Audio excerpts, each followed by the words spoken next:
ها ویور دا اوس مونږه د دې وخت کې په پیزا ګټ کې یو او تاسو په دې بیک ګراوند کې د شاته دغه کتې شی دا روډ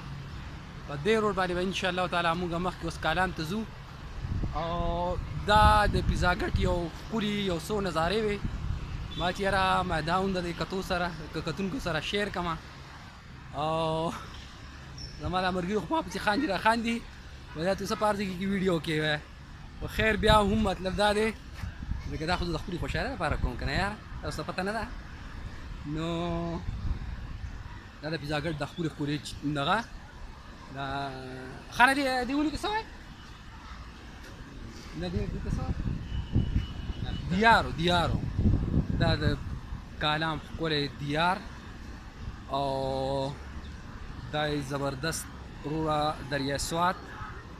اس وقت ہم دریائے سوات کے کنارے پر ہیں اور دا مکمل پیزا ګټ دی او ښکلې سیندري ده ولې علاقه د ښکلی پاکستان دی راځئ دا ویډیو د سره لږ نور مخکې هم هغه کومه لږ لیندې کومه چې دا نور ځایونه هم تاسو وګورئ چوټې بچې او ماشومان دي دغه کوي د خویندې باندې وروره دغه کوي او ځان مشغولوي خوشحالوي به نو والله چې دا واړه زه ووایم نو داسې وخت مونږ هم تېر شوی راغلي یو او په دې خویندو باندې دغه دی د مزې مرتې اخیستي دي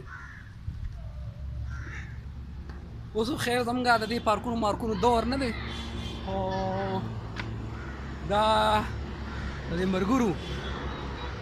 د یړه لپاره زموږ دلته راجو ځکه چې اوس خو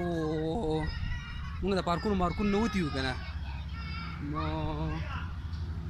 بیا مې هم کشران دي را سره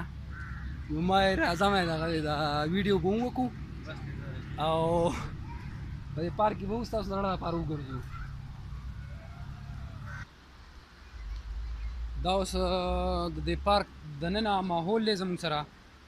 او دا پارک چې دی دا موږ ته خپل بچپن را یادوي او موږ دلته ډېر واړه راغلي یو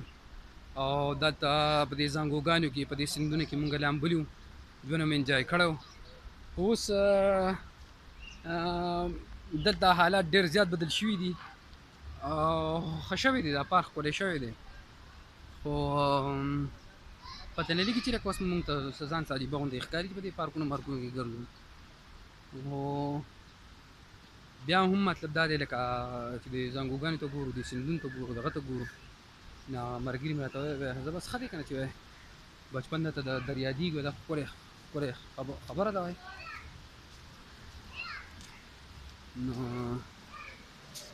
بس دا خو تقریبا چې دلته دغه دا سیسټم ختم شو دا پارکو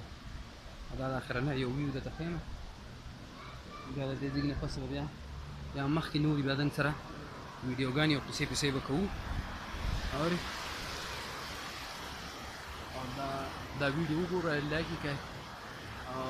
سبسکرایب یې کړئ شیر یې کړئ او دا څنګه میموریز دي ګوډ میموریز دي او به موږ انشاءالله تعالی 10-15 کاله پس به دا بیا موږ وګورو تھینکس فار واچینګ